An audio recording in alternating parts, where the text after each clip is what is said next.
Why buy your next vehicle from Community Motors of Mason City? Great service from 3 locations: Community on Monroe, Community Motors Westside, and Mason City Ford. 10 new franchises and hundreds of vehicles to give you more choices. Plus, Community offers an exclusive 3-3 warranty on pre-owned vehicles and 10-year, 250,000-mile warranty on new. Need more reasons why? Stop or visit CommunityAutoGroup.com. 'Cause nobody beats a community deal. Nobody.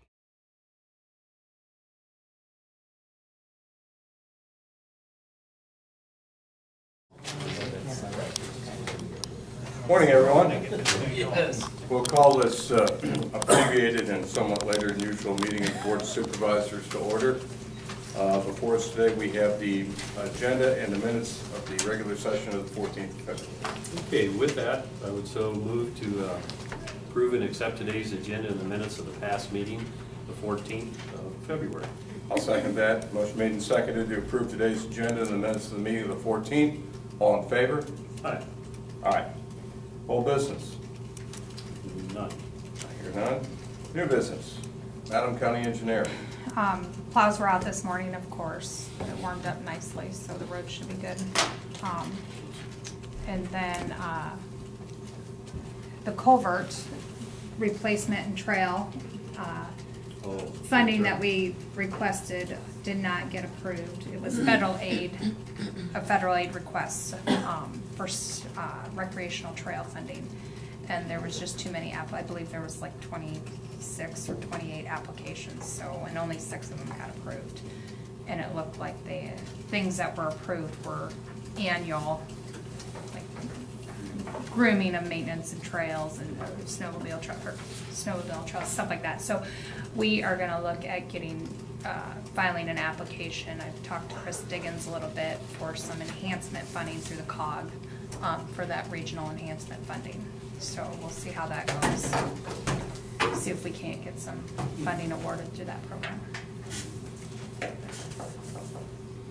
Okay. Those grant awards, usually they don't seem to get tied down on a yearly, like a main, you know, they're bricks and mortar, one-shot deal, and you're on your own after that. Well, the region, usually there's like, and some of the federal aid funding is kind of up in the air because they're still working on getting a federal aid transportation package approved. But we go off what we think is going to be available, and usually there's a lump sum amount programmed for like this regional enhancement funding. And then there's several COGs in the state of Iowa. Ours is North Iowa. Yeah, Community. North Iowa Council of Governments. Yeah. So, and I couldn't tell you off the top of my head what our region gets for the enhancement funding, but there's probably about eight counties in our COG, and then we can apply for this regional enhancement funding, and it can be used for trails, historic improvements, things like that. So, well, if I can, may I ask what's above and beyond this, or the project, or what's the alternative, I guess? Well, I've made it clear to Casey that we would be a sponsoring agency to help funnel the money, and they have a lump sum amount that they've raised privately that they would like to contribute, but it's not quite enough to pay for the trail, so we need to get some additional funding to finish the trail. And then the culvert replacement, we would use probably local dollars for. So. Well, I thought we had a very worthy application. I thought so too. Yeah. So I think there was just too many hands trying to get it, and so probably a lot of good applications. A lot of good applications chasing too few down. Yeah. So that's all I have. And nothing else new and exciting? Not really new. Bill? No. Oh. Okay. Thanks, Mary. Thank you. County auditor's business claims. Claims here for your considerations. All right. At this time, I would so move to accept and authorize the chair's signature on the claims presented this morning. Okay, I'll second that. Motion made and seconded to accept The claims as presented and authorized, the chair's signature were appropriate. All those in favor? Aye. Aye.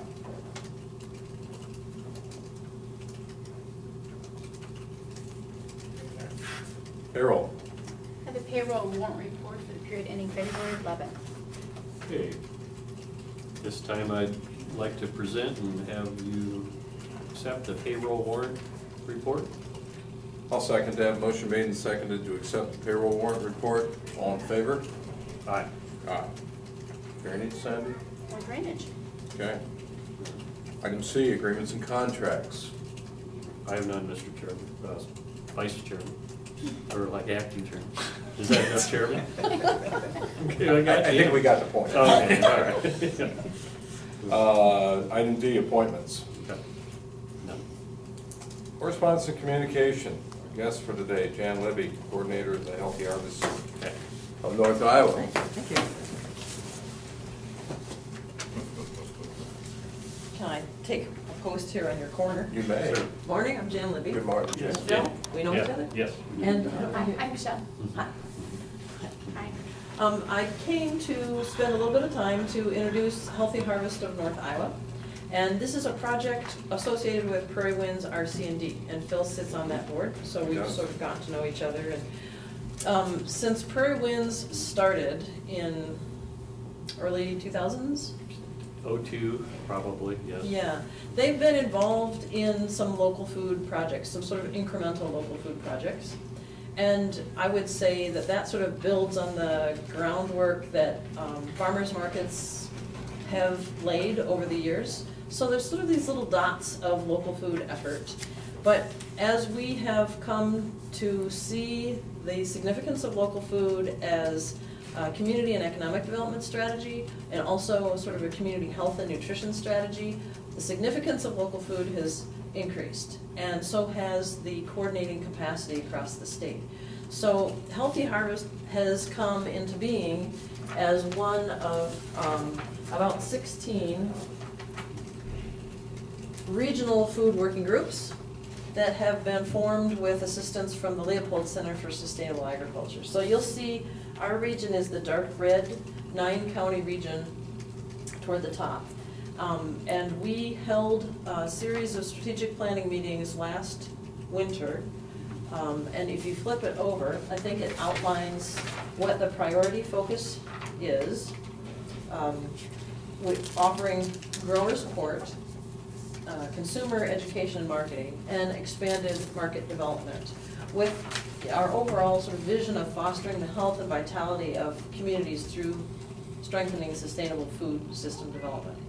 So last summer, to get us started, we put together a Buy Fresh, Buy Local directory, which was one of the first places that I've seen across this region sort of a comprehensive listing of the local food capacity. That's great. So on the front, you've got farmers markets, and if you open it up, thanks, Phil. I like your demonstration. Then there's a page with vegetable producers. Meat lockers are listed. There is some baked goods businesses, some specialty businesses, apples and berries, some fruits. You'll notice that there are restaurants and grocers that are buying local. And if you flip it to the back, you'll see we have a listing of meat producers. And then I think also honey, maple syrup, and popcorn is listed. So that got us started. We weren't exactly sure about the funding capacity to keep this work going at that point. We were waiting for a USDA grant to get confirmed, and that got confirmed in the fall. And that's providing funding for my coordinating position through September of 2013. So once that got in place, then we pushed on, and we have been focusing on the producer support and holding a couple of producer meetings, one of which just took place Saturday. It was a small farm planning 101 class, and we had about 35 attend. And we had ISU Extension Small Farm Sustainability Coordinator Andy Larson come, and then Mark Olszewski from the Papa John Center here in Mason City came over to help. And now I want you to pay attention to the next meeting that's coming up, because this one is a broader conversation. Saturday's was producers focus primarily. April 2 is building a conversation about increasing local food sales to institutions, restaurants, grocers, and so forth. But we want to design this as sort of a community-based conversation, and we want to look at what's going on across North Iowa. We're talking to some food buyers and some producers who are selling into these markets.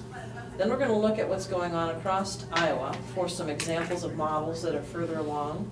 And then we're going to look at Red Tomato, which is a nonprofit in Massachusetts that's been pulling about 40 different producers together, selling into some of the top grocery stores in that region, and lessons that they've learned over that time.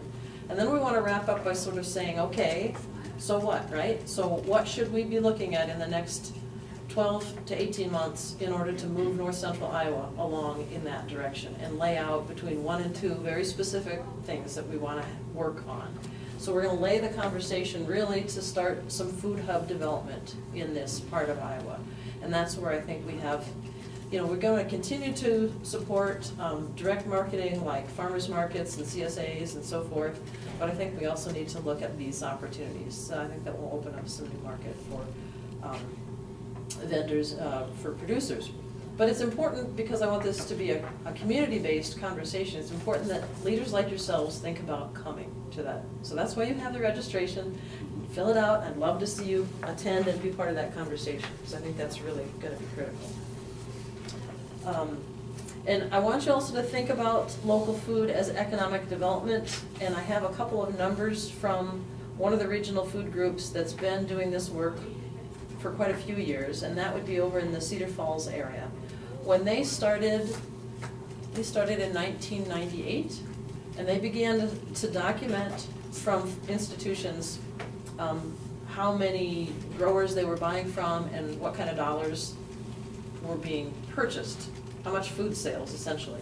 So in 2005, they documented about 5 institutions were buying local food, and they were spending about $250,000 on those food sales. They continued to work and build relationships and build capacity, and I say that was in 2000, that was the first number was like 1998. So the next number I have is from 2005.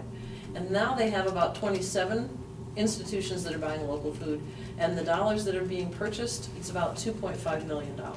So there's a lot of potential. And a number of years ago, we did some work in Wright County to just look at, across that county, how much money is being spent on food purchases, and that was about $30 million. And this, again, this is outdated information from 2005, but it gives us some indication. Of that $30 million, $17 million is spent on meals at home, and of that $17 million, $7 million is spent on food, such as meat, poultry, fruit and vegetables, and those kinds of items give you an indication as to, well, what if that meat, that poultry, the fruit and the vegetables was coming from local producers? That's $7 million. And we're just starting to sort of scratch the surface with some of our farmers market sales and so forth. So if we start to put more capacity behind our local food system, then we're going to start to capture much more of those dollars in our communities, circulating in our local economies. So to think about it that way. And then I've got some additional information. If I may, Jan, yeah. There's another component that what was the distance is a given, or you know how far this food travels that you mentioned, millions of dollars chasing, but the fuel and cost to transport that is. Now everyone thinks that, you know, food is going up. Well, the component that first gets food to go up is the transportation costs of that. Right. There was that component there, I remember too, at that presentation. But anyway, sorry to interrupt you. No, that's fine. That last piece I gave you, Local Food as Economic Development, is a document put together by Ken Meter. And he's the one who worked with us in Wright County on that conversation. And he continues to do a lot of work around food and farming in economies.